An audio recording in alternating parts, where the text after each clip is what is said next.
and welcome to episode 10 of Roleplay Grow, the podcast for tabletop entrepreneurs, creators, and fans. I am Courtney Stover of Lighthearted Adventures, and in this podcast, we talk to the creators behind the brands in the tabletop roleplay gaming space about who they are and how they are turning their passion for gaming into a career. Yeah, we are at 10 episodes. I know that doesn't seem like a huge number, but when you start an endeavor like this as a newcomer to an industry, there's always that hesitation of, is anyone going to say yes and let me interview them? Is anyone even going to listen to the show? And this episode marks the 10th person who said, yes, I'll chat with you. So to celebrate, I'm doing a giveaway over on Twitter to also support some of the folks who were so kind to come on to some of our first episodes. Here's how it's going to work. Make sure that you are following at LightheartADV on Twitter. The ADV is because of adventures, and Lighthearted Adventures is apparently too long of a handle for Twitter. So that's what we went with. But starting the morning of the day that this episode drops, so April 2nd, we will post a tweet about the giveaway. You will want to follow the instructions on that tweet to enter. And then a week later, on April 9th, I will draw a winner for a D20-shaped candle from the Fabled Flame. If you remember, that was Kendra that we interviewed back in episode 4. Her candles are really amazing. They are shaped like D20s. They're really cool. But the more retweets that we get, the more prizes that there will be. For every 50 retweets, we'll unlock more prizes, up to 5 total prizes. So if we get 50 retweets, I'll also draw another winner for some tea from Friday Afternoon Tea. If we get 100 retweets, I'll draw a third winner to receive a glass from MC Etching. 150 retweets will add a fourth winner to receive a dice bag from today's guest. And if y'all go wild and we get 200 retweets or more, a fifth and final winner will receive a quarter-page battle map commission from us here at Lighthearted Adventures. I'll give you a heads up too that you'll get a bonus entry by showing a screenshot and a comment of that tweet showing that you are subscribed to this podcast. So make sure you click that subscribe button. Again, I just really want to say thank you all for hanging out here and coming back and listening to new episodes each week. And it just really means a lot. It's always a little nerve-wracking putting something out into the void. And I've really been appreciating the feedback that I've gotten from those of you who have reached out on Twitter or Discord or Patreon. And I just, it feels really good to know that y'all are listening to this and finding some value. But okay, let me tell you about today's guest. I had a really great time chatting with Dani Gage, dice bag maker and designer of Hoop and Loom. We discussed the unique bags that she makes, the logistics of her Etsy shop, including going into a discussion about an integration with a platform called Printful, designing for another print-on-demand service like RedBubble, and she gives some really good tips on keeping shipping more affordable. Dani was really fun to chat with, and I hope that you enjoy today's episode. For a quick shout out, as a reminder, we are affiliates for some really great companies, which are all going to be linked on the show notes here. But one of those companies is Dice Envy. If you are looking for some shiny math rocks, you will find a really great selection of designs and materials over at diceenvy.com. They are constantly putting out new designs, so there are definitely some folks to follow. And then whenever you do buy yourself some more dice from them, use the code LightheartADV to get 10% off your order, support the show, and get some really gorgeous dice. All right, let's go meet Dani. Hello, and it is time to say welcome to our guest, Dani Gage, dice bag maker and designer of Hoop and Loom. Hey, Dani. Hey, hello. Nice to be here. Thanks for having me. Yeah, how are you doing today? I'm doing pretty good. You know, it's a nice, relaxing morning, and yeah, I'm excited to hang out with you. Yeah, I know. I feel like spring is finally starting to peek its head out. I hope that it stays. It is. It's super nice. It's like we get some sprinkles here in Southern California, and so it's been nice to have some rain. Oh yeah, I'm the opposite. I'm in Oregon, and it's been raining forever. Yep, it just doesn't stop. I'm like, there's a little bit of sun today. It's so nice. Thank goodness. Well, to get started, Dani, can you tell us a little bit about who you are and how you got into the gaming space? Yeah. Well, gosh, who am I? That's it. It feels like one of those like really deep questions. I am just a creative and I love to make things. And, most of my career so far has been in the cheerleading industry, actually. I'm actually just about to exit out of that, but I've done that for like 10 years doing coaching and instructing and judging. And so this little creative side of me is something I've been digging into more in the past, 3 years. And yeah, I've always been like a closet nerd. In high school, I was on the cheer team and, I'd go home and I'd read all my comics and play RuneScape. I think the way I got into gaming was when me and my husband first got married, we didn't have a TV. And so we were like, what can we do? And we ended up visiting a board game shop and just falling in love with board games. And, it kind of just escalated from there into TTRPGs. And now we're just full on gamers. Do you remember what the first board games were that you found there? Oh my goodness. There was one called, I think, just Dungeons. And it's like a D&D game where you kind of like kick down doors and fight monsters through a dungeon crawl kind of thing. And then, gosh, what was there was like one other game that we got when we first played it. Looking back now, they weren't like the best games, but for some reason they totally grabbed us and sucked us in. That's fair. I remember when I first started dating my husband and the first time that he took me to a board game shop, I was like, yeah, I mean, I played board games growing up. I played Monopoly. Yeah. And I walked in and was like, oh my gosh, there's so many games. And there's so many cool, like cooperative board games. I had never known those existed. And those are some of my favorite games now. Yeah. How big would you say your collection is? Oh gosh. It's moderately sized. We have like a small closet that is stuffed full of games. I don't know a number. Maybe like off the top of my head, maybe 30. Okay.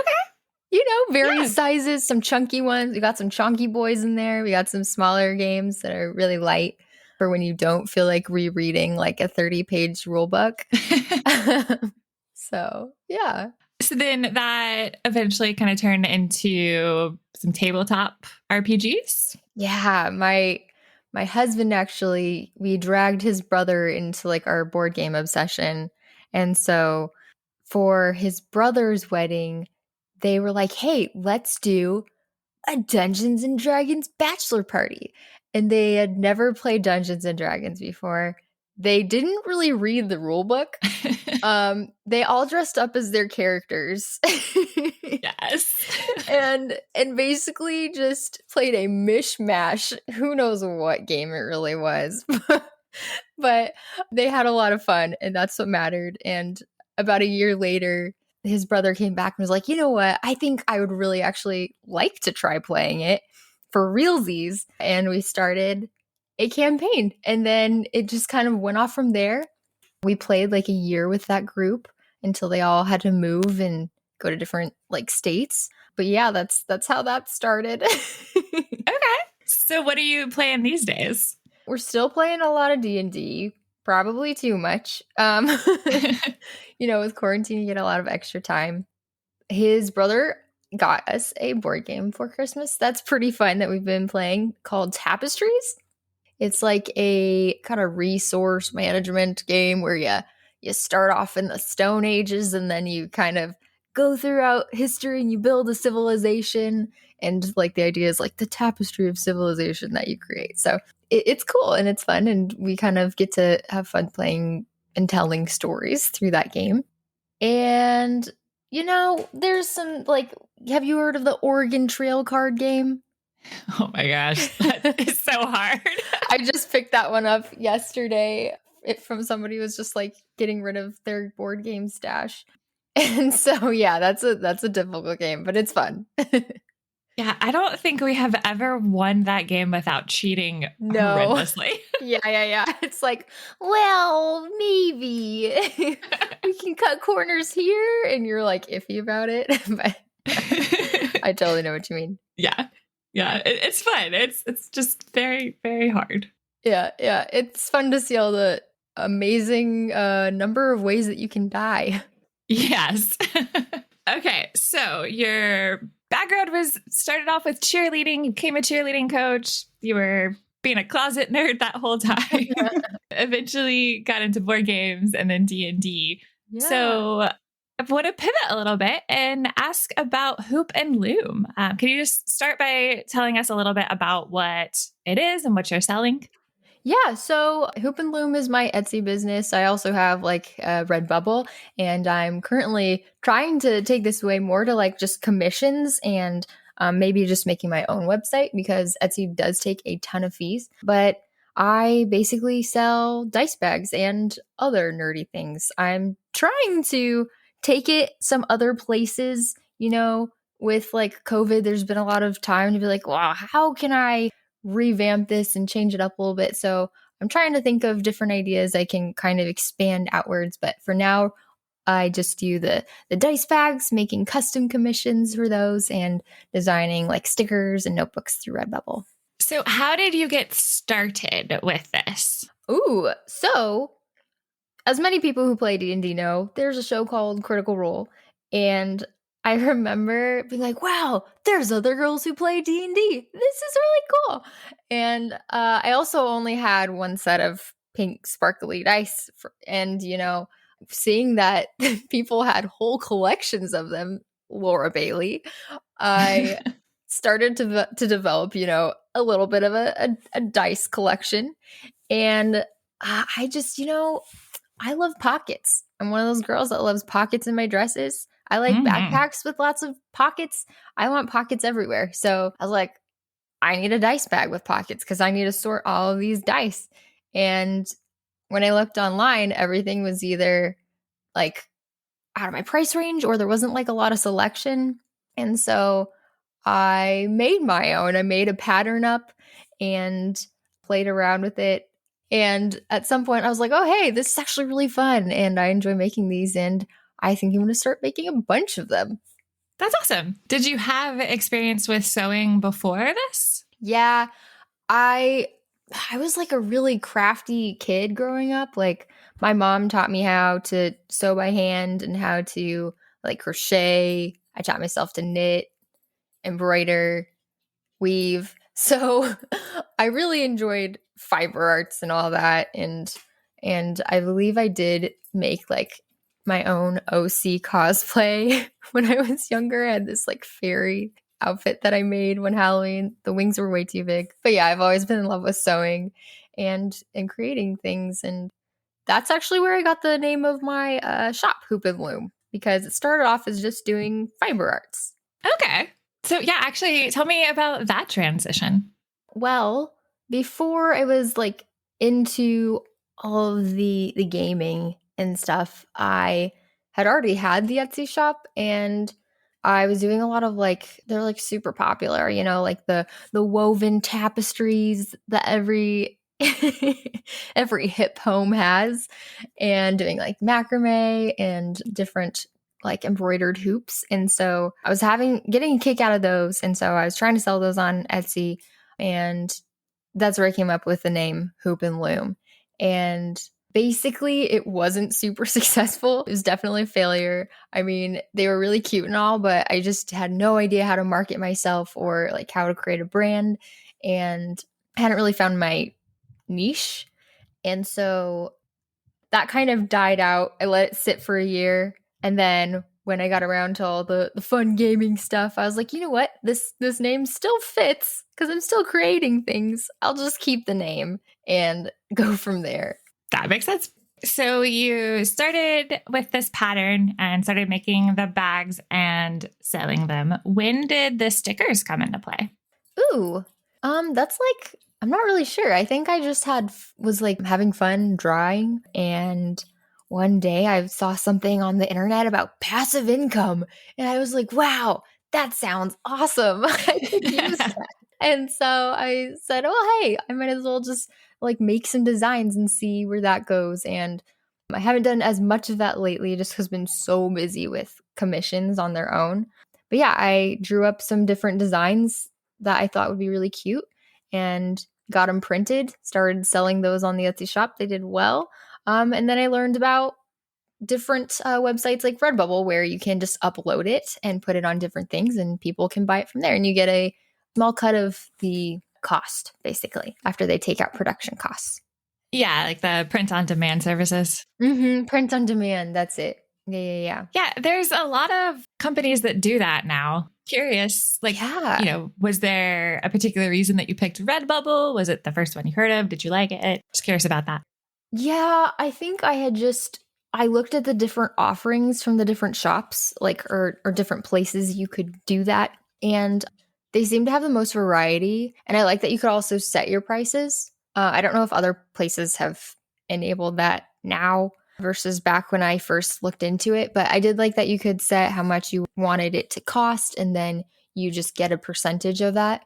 And then it just seemed to be like, I don't know if reputable is the right word, but like it just seemed like more people knew what it was and had a bigger pool of people to draw from than just any other random one. And there's another one I also use actually called Printful that I use for some of the designs on my Etsy shop. Like I have some mugs on there that I do through Printful because I don't think Redbubble had mugs like I like. And I'm a mug person. So I needed to have those on mugs. Okay, so for that mug situation with using Printful instead, how does that fulfillment work for you then? Printful is a little different than Redbubble. What Redbubble is like you have your shop and you can have all your different designs on the items, and the customer would buy it directly from Redbubble, right? So they go on there, they find your shop, and they buy it from there, and then Redbubble does all the fulfillment, and then they just send you like your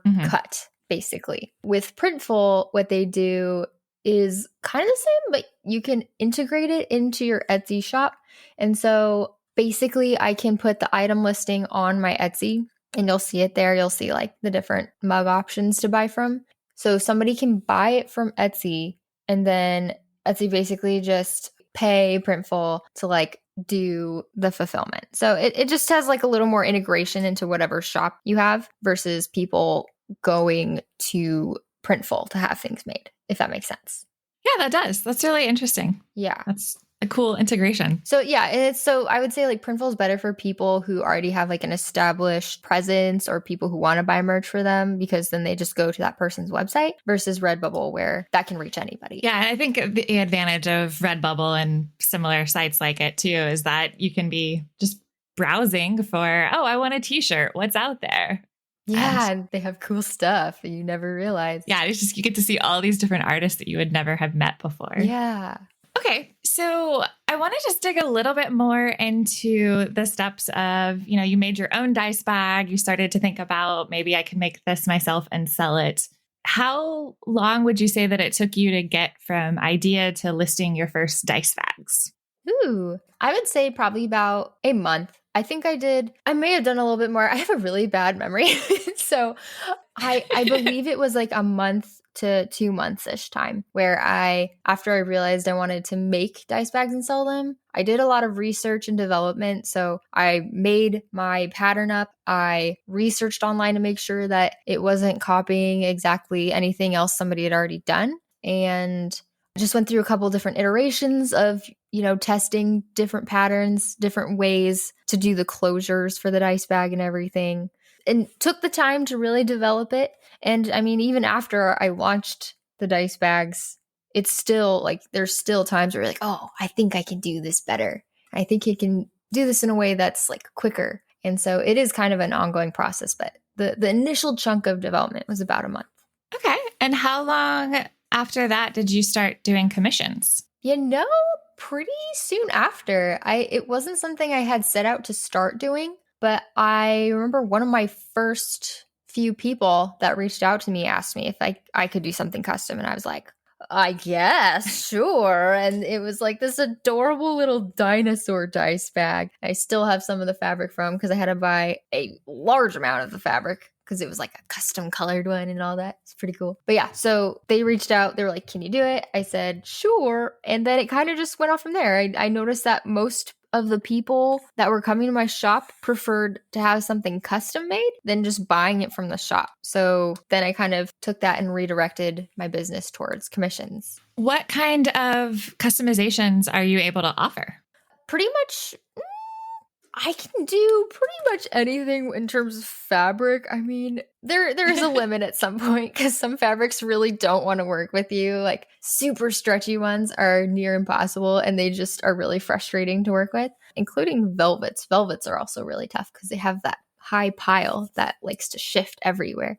But it takes a little extra time. I can do almost any fabric that anyone's looking for. A lot of times we'll customize it further by like doing charms. I like to do little tassels on the ends of the draw cords because I just think they look so cute and they really add like a little extra flair to the bag that you don't see a lot of times. And you can get pretty wild with the pocket configuration as well. I know at this point I have like, I don't even know, maybe 10 different ways to do different numbers of pockets. And like sometimes I even invent new ones on accident by sewing something wrong. Just so I know this is an audio podcast, but yeah, like to try to visualize, is this when you say a pocket inside of a dice bag? I mean, you normally think at a dice bag as just like this little pouch. Yeah. I'm actually just looking at your Etsy shop too, but how are you doing the pockets? Is it like a divider? Is it on the side? Yeah, so I guess the first thing I'll say is like how I don't do them because people will recognize this the most. Like a lot of people, when they see a dice bag with pockets, it's like the circular drawstring dice bag that lays flat and it has like basically another circle sewn on top. And then when you like scrunch it all up, it makes pockets, but then the top of the dice bag is super bulky and ruffly, And when I went out to make these, I was like, I don't like all that extra bulk at the top. For some reason, it really bothers me. So I made them like kind of a normal stand-up dice bag would be with a circular bottom. So it's like a cylinder with a circular bottom. And then I basically take these kind of like rectangles of fabric and I sew a stack of them together in the middle and they make kind of like this, I don't know, star, I guess.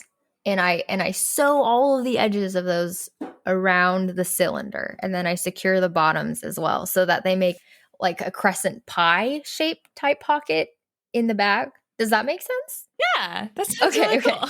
Yeah. So that's how like most of them go. But then I also got even more wild and like sewed pockets, like a strip basically along the side of the lining of the bag.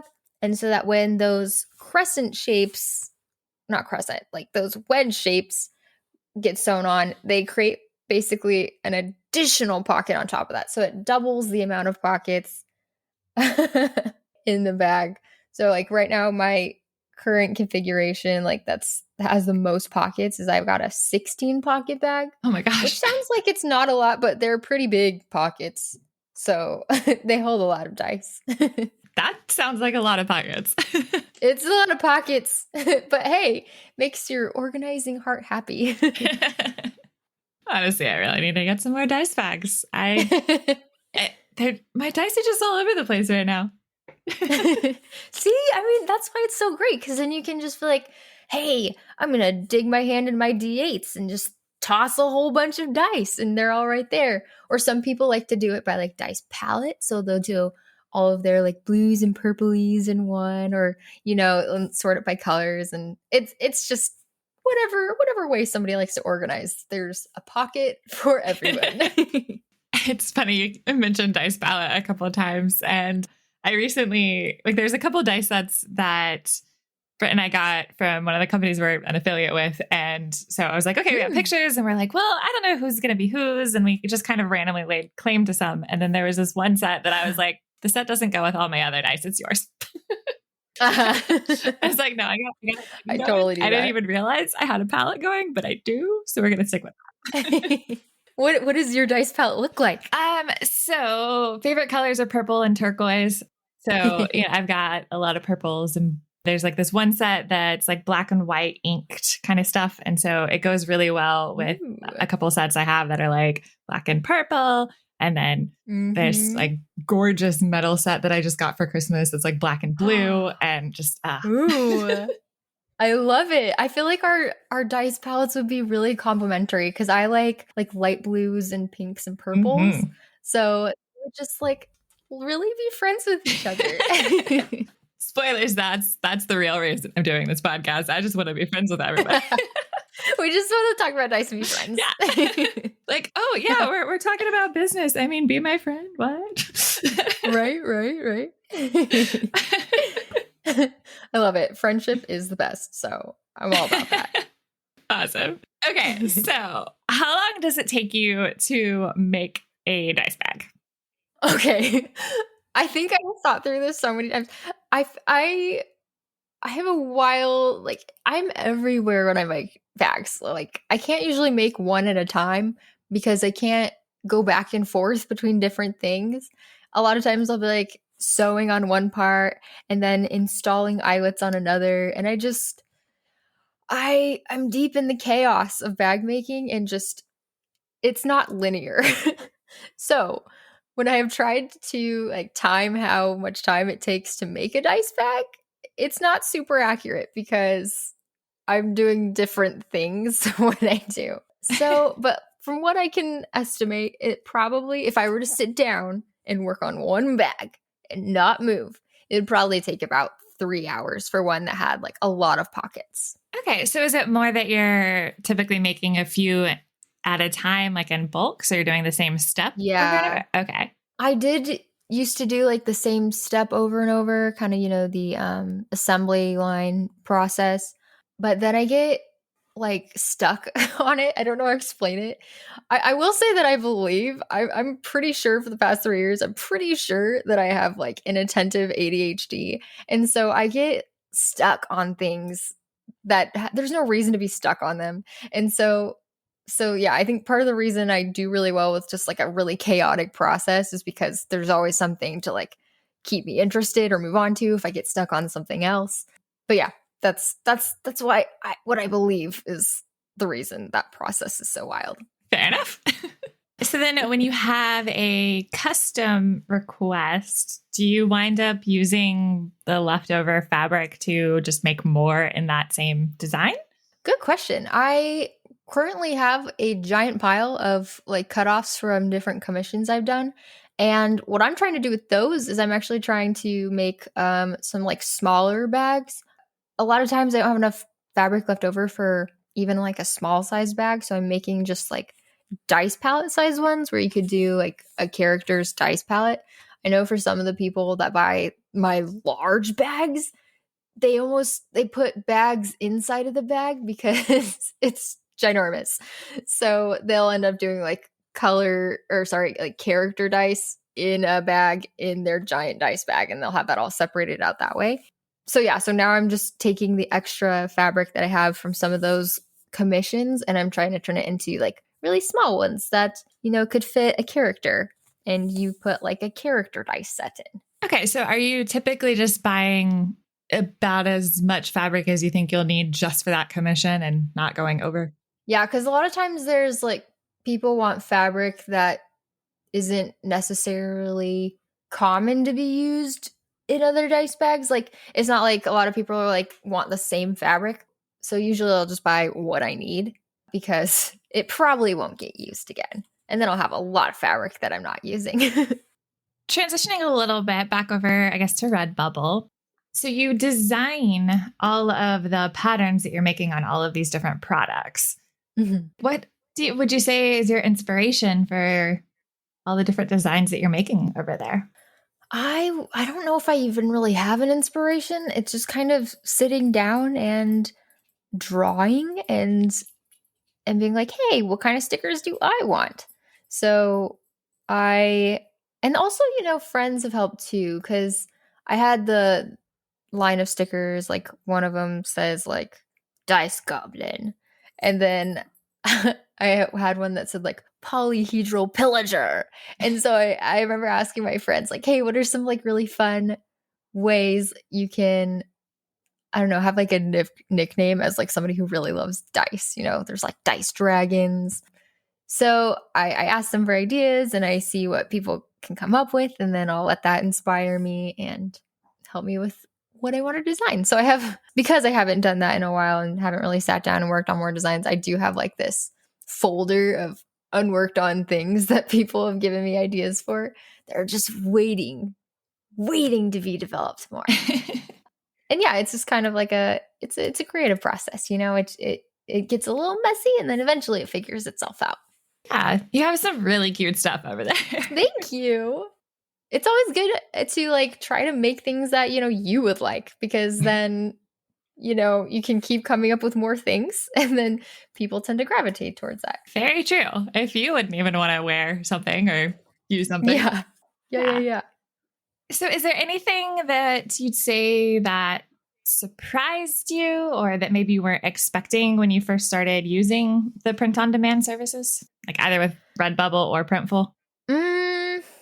Nothing so surprising. I think it kind of worked out the way I thought it would. I do think that you have to really market yourself when you do those things. So there's no such thing as posting too much. I know that it feels annoying when you're like, hey, check out this. Like, remember that these are available. It feels like you're just annoying people. But for the most part, people just don't remember a lot of time because, we're scrolling through our timelines and you see it and then you forget about it. And so to have that reminder, you're not annoying them. You're just reminding them, oh yeah, that is really cute. I totally forgot to order that. So that's something that I didn't realize I was going to have to do. It's not something I'm great at and definitely something I need to get better at. But for all of you looking to possibly do that, be ready to market yourself and don't be ashamed because it's part of the process. Yeah. What marketing tips would you say that you've found have helped you over the last couple of years? Well, for me, I mostly end up just like, I use pretty much solely my Twitter at the moment. I don't have the energy for other social medias. So I just have Twitter. And that seems to be working pretty fine at the moment. Whatever social media or platform you use to market, just make sure that it's something that you can like sustain. Cause like I know for me, Instagram is just like a struggle and I just don't do well with it. And Twitter seems to be where I have found it easier to go. So you just gotta find your medium, stick to it. If you're really good at other things and can do that as well, that's great. But once you find like your place where you feel comfortable, it just helps to like really lean into that. I found for Twitter, posting links actually doesn't bring as many views for some reason. People want to see and they want it in front of their faces. So it's actually better to post like a picture of the product and then like in the tweet below that you can put the link. But just putting the link, people usually aren't going to click on it. I've noticed the things that perform the best are either just pictures or videos that play automatically. It's never the things that you link to something. Yeah, absolutely. Just because it takes time to click on a link and go and people just want to scroll by. So usually you'll want to put the link later on in the post. Yeah, that's really good advice. So I'm curious, across all of the platforms, are there any products that you say have done really, really well or like really a lot better than some of the other ones maybe? Not really. I think that side of my business is definitely, it's just a supplementary. It's not something I focus on or even really push all that much.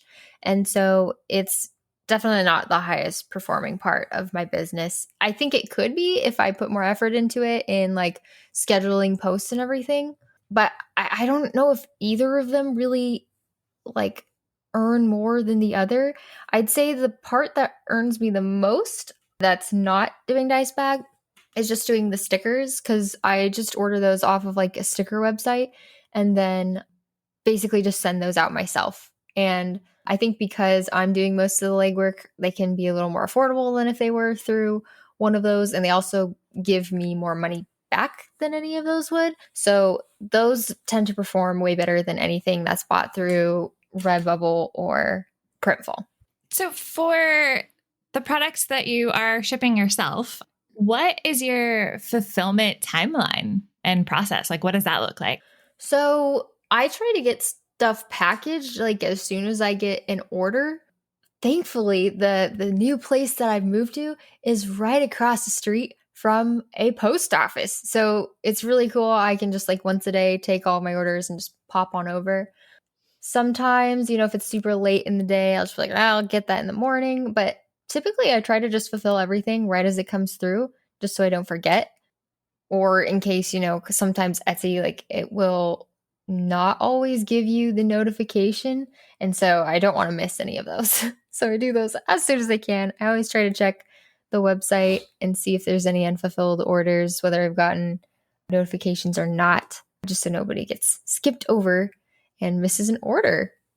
Yeah. I mean, that's great that you're able to jump on them so quickly. Yeah. I think if I didn't have that ability to, I would probably set up some sort of schedule, where every 2 to 3 days, I would probably take it out to the post office, like if I live further away. But thankfully with where I'm at now, it's a non-issue. Yeah, I feel like anytime I try to, even just a card, if I'm not close to anything, to mail it out, it takes so long. And what's really cool about the post office though? Like I recently posted about this on my Twitter and some people were like, whoa, I never knew that, is you can schedule pickups with the USPS. And if you do it during their normal time that they come to your house, it's totally free. You can schedule the time that you want them to come by, but that does cost a little extra. I know some people that live in like different areas, depending on their post person, that post person may not ever come. And I don't know why that is. I don't know if that's like the post office not caring, or maybe there's something logistic wise that isn't working out. But in most places, it doesn't seem to be an issue. And it's super convenient for people that just don't have time or the ability to go to the post office. And you can buy labels online as well. I don't think you can get first class on the USPS website. I think you can only do priority mail labels on there. But if you have PayPal, you can actually do through like their multi-shipping part of the page, you can get first class labels that are cheaper, though they don't get there as fast. And that's usually what I use for my clients, because dice bags are already kind of spendy. And so they don't want to spend a ton of money on shipping either. No one ever really wants to, but no, it's annoying, but it is good to be able to support our post office, especially when they're going through all of this stuff. And it's really cool that they offer so many, convenience and accessibility options. Yeah, it really is. So you mentioned earlier that you've been using Etsy, but you're thinking about migrating to your own storefront on a website. Can you talk a little bit about why you're thinking about that? Yeah, so it's been something I've wanted to do for a while. I think a lot of other Etsy shop owners will kind of know where I'm coming from, but like they always are like tacking on different fees for things. Like I know the latest shenanigans have been that if you make a certain amount of money through your Etsy shop, they then will start advertising for you, through like when people search for things on Google, they'll give advertisements and you have to pay for that. And you can't opt out of it.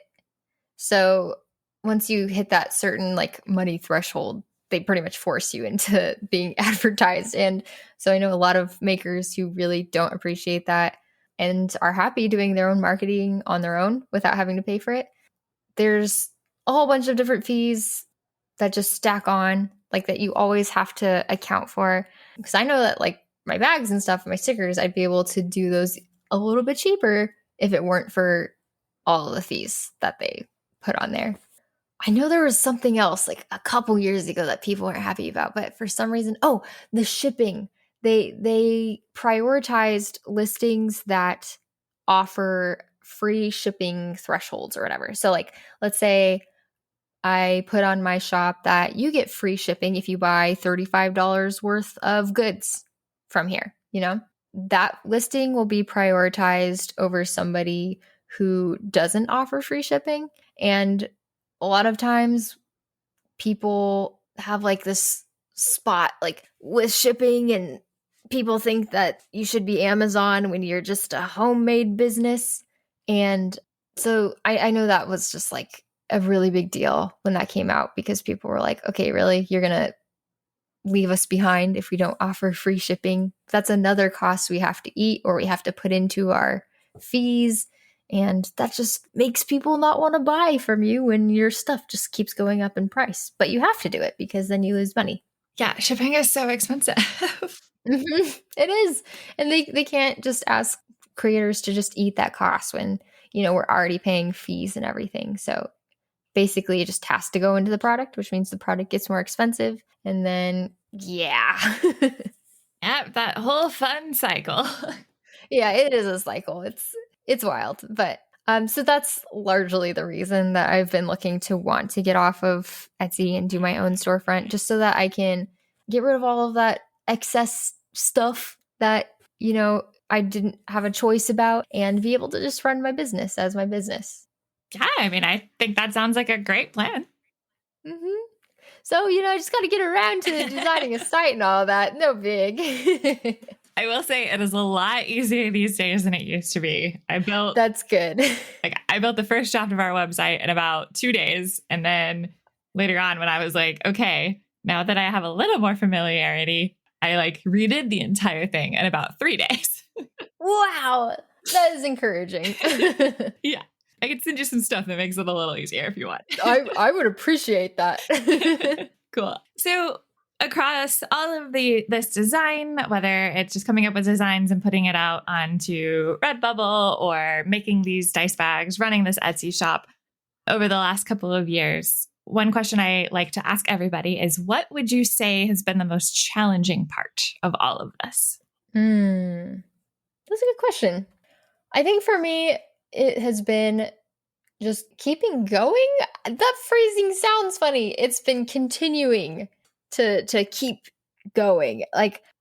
I get bored of things or frustrated with things and I move on. So usually with different jobs I've had throughout my life, something will come up that I can't handle it anymore. And I am like, okay, this is not going to work. And so that's kind of what kept me from doing anything that's a 9-to-5 because I just can't handle it. And so I think it's why I do really well with a creative job that I can manage.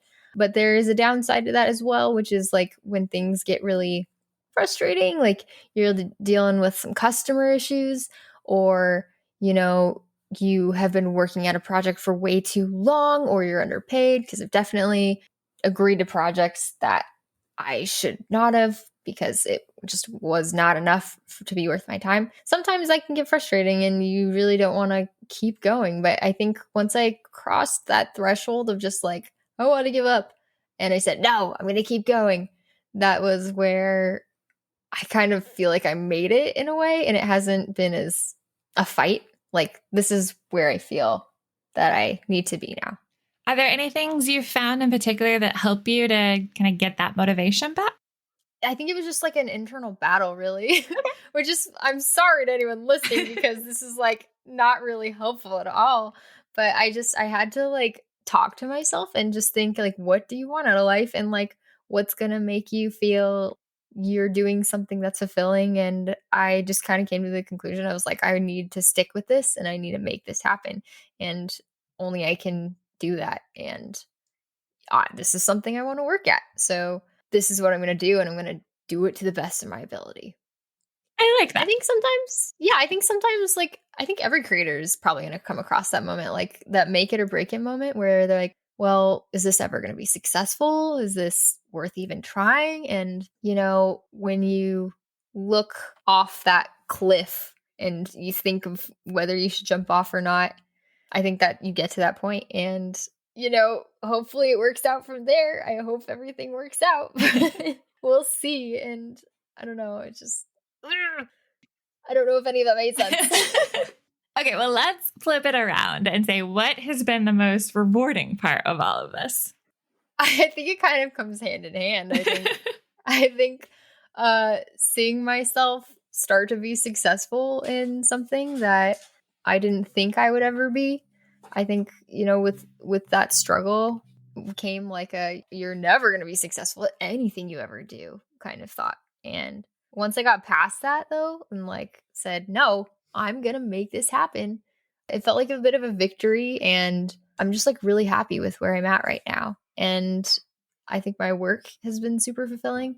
And I love seeing how happy it makes everybody especially when they're bags like they've had commissioned for someone they love. That is like what really makes me happy, because I get to share that joy with somebody, like making something for them. And then I get to see the joy that it brings them to give that to somebody else. Yeah, that's really special. Yeah. Are there any upcoming projects or goals that you have that you're really excited about and able to share?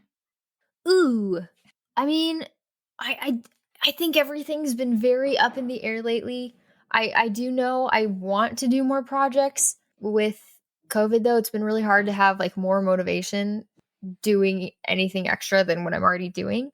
I don't know. I've been considering like doing something with dice. I'm not really sure. I don't want to make dice. I don't want to do that. But I've been thinking about doing something in terms of like, well, what if I do a Patreon, and what if I have like some kind of reward where you can get like a dice of a month and a matching bag or something like that. So I don't really know how that's going to look. I mean, I have to figure out what will be sustainable for me and for patrons, but I am looking into doing a Patreon, and I think that that could be, you know, really helpful for my business. Yeah, I always feel that Patreon is a really good move. Yeah. You also just get to connect with your community so much more than you can when you're. And I think that's something I miss about like when I first started my business, because I used Twitter as kind of like a community building thing. And I just haven't been getting that as much lately. I don't know if it's because I've gotten like more followers or something, but it just doesn't have the same small feeling that it used to. And I would really love to find a way to find that community again. Yeah, that sounds like a good plan. We'll see. We'll hope. Well, Dani, thank you so much for coming on today. Technical issues and all. Oh, no, thank you so much for having me. It was like really fun to talk with you, and it was a highlight of my day. Well, that's really sweet. Where can people find you? You can find me on Twitter at Dani Ogani, spelled DaniYogani. I also have an Etsy shop, like mentioned, open Loom. And that's honestly pretty much where you'll find me at the moment. Maybe someday you'll find me on Patreon. We will see. But either way, I hope to be there. If anybody listening ever has any questions about being a maker or like anything else specific, needing to like narrow down how they price the product, I would love to help you. Like, community before competition is something I believe in, and I would love to help in any way I can. So never feel like you can't jump into those DMs and ask questions. That is really, really awesome. And I will have all of your links in the show notes. But seriously, this was a lot of fun. Thank you. Yay! Thank you. That's it for today's episode of Roll, Play, Grow. To check out the show notes, you can go to lightheartadventures.com/RPG. To keep up with every episode, please subscribe on your podcast player of choice. And if you're enjoying the show, please leave me a review. Reviews are one of the best ways to help a newer podcast get up off the ground. To follow me on Twitter, you can either find me at lightheartadv for our business account, or at Ketra, WCR, to see me tweet about other things like my dog and World of Warcraft. You can also find us as Lightheart Adventures on both Instagram and Patreon. Thank you so much for listening, and I'll see you next week on Roll, Play, Grow.